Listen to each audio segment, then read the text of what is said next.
aren't good enough. Let's talk about the people that are good enough. So we were just talking about Otto Porter Jr. over at 21. Here, just on top of Otto Porter Jr. at number 20, finally in the top 20. Probably deserved to be higher considering, again, talking about three-point shooting that we were talking about earlier. Um, but we have Joe Harris. He's a perfect player for that system in Brooklyn.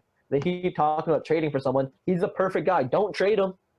He'll hit every three-pointer. He's going to be wide open. Yeah, I mean, this is a guy, Percy, who I had a lot higher on my list. When you saw my list, you were like, whoa, you have Joe Harris high. And to me, it's just the consistency factor where, like you said, you're going to put Joe Harris out there. He's going to hit like one out of every two shots he takes at minimum. And he's going to get 15 points for you. He's going to play pretty much every game. Pretty good on the defensive end for a guy who doesn't look like he'd be that good on the defensive end. So yeah, like there's not a lot bad that I feel like could be said about Joe Harris. And then, like I said, he's a guy who we know is going to put up 15. And there's not a lot of guys at small forward who are actually putting up who are putting up that number consistently when we look through the list. So that's why I personally had him higher. See, I had him right around that 20 spot. Like I had him 21st, or maybe 22nd. But for me, it was the fact that because of, I know Irving did play last year, but he didn't play the full year.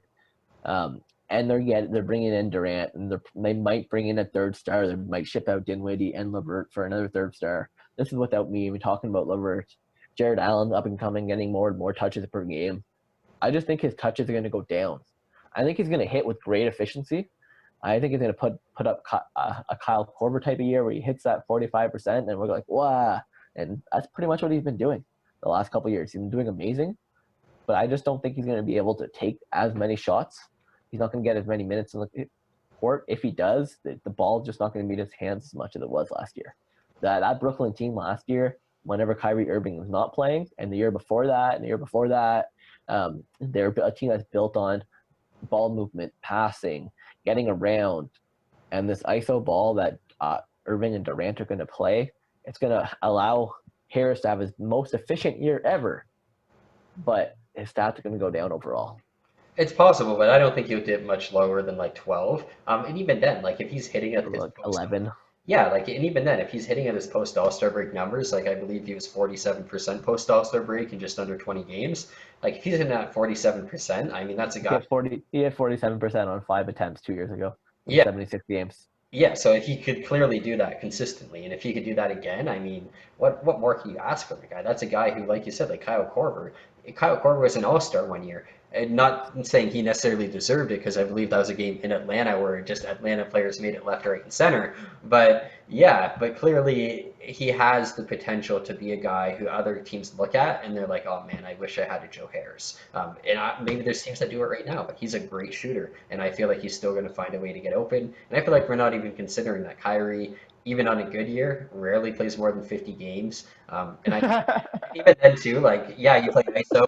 If your ISO fails, you still kick the ball right. So I feel like Yeah, and that's why he's going to get these wide open shots. yeah, so I feel like if anything, a guy like Harris LeVert is probably going to suffer more opposed to Joe Harris. I just don't think Harris LeVert's going to be there. I think they're going to bring in somebody else. We'll see. Talking about that Hawks team real quick. The only starter on that team who didn't get an All-Star nod was DeMarre Carroll. And the sad part is he was actually close.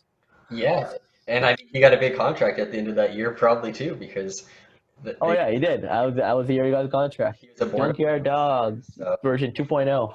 uh, But yeah, no, I think Joe Harris, he's definitely a very deserving player, and he's going to fit that system very well. I really hope they don't trade him for Brooklyn's sake. For Joe Harris's sake, he would probably be considered more of a star somewhere else.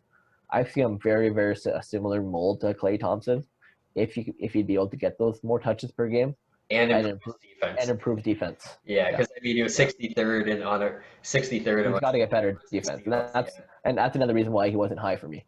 He yeah, wasn't as high for me because yeah. people that I put just higher than him are people like Otto Porter Jr., who is just a little bit lower on this list, but to me has that higher defensive capability. Joe Harris hasn't proved that to me yet, which is funny because he's been in the league actually even longer. He's not young anymore, more Joe Harris. So, but he does what he does very, very well. So I really hope they keep him on that team though. Yeah, like it's a guy who's never averaged more than point 0.6 steals per game in his entire career, so definitely needs to improve in that regard. But I forgot how long he was in the league too, where when we were doing this list and I looked at him and I saw he was on Cleveland, I remembered back to his 2K picture on Cleveland and his super low rating, and I was like, oh my God, I remember that. That guy, the guy who gets 2 points a game. Yeah, Yeah. and now like he has a beard, looks like grown up. Then he had like no like super just like college looking, like just bum Joe Harris, like not The bum, but guy, the guy that you include in the first trade right away because you don't want this guy on your team anymore. exactly, He's exactly. just a waste, not going to get minutes. Yeah. Yeah, that guy. Rather trade him But for he turned into a great player. He's been putting up. 2 years ago, he was a top 3 point shooter in the whole league, yeah. number one, and he did it on six attempts per game, Yeah. almost. Oh, and So like you that's said, in pretty good. 75 games, 76 games too. Not like he Yeah, played 60 that or wasn't 50. wasn't a slump. Like he wasn't hurt or anything like that. He is one of the best shooters in the league. He does what he does very very well. His catch and shoot is amazing. Yep. If he improves a couple little things, he can definitely go much higher on this list. But Hmm. until he improves those other things, and we learn that he's a good fit in that Brooklyn system, that he's still going to get his touches. Until then, it's a good spot for Absolutely, I agree. Other than the fact that I had him like 5 spots higher, but you know. him. Yeah, it didn't work out